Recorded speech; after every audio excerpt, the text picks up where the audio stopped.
البزين الصفيقسي هيك مش معروف علينا في العيد الكبير، وجبت لكم روسيت عزيزة وغالية تهبل بنينة. انتم برك تبعوا حنونات وشيمكم في الباقي.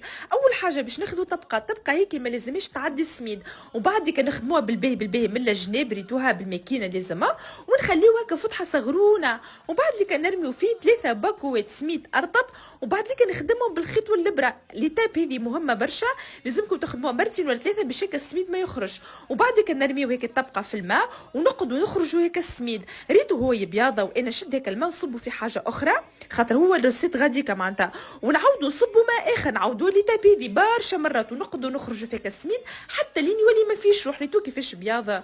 وبعد كي نخليوها ساعتين ولا 3 حتى لين هيك الماء يركح الفوق، نحيو هيك الماء ونعاودوا نصبوا ماء اخر جديد ونعاودوا نحركوا لي تابيدي، نعاودوها مرتين ولا 3 حتى لين كي نجيو نصبوا الماء ريتو الماء ما يبداش اصفر يبدا ابيض.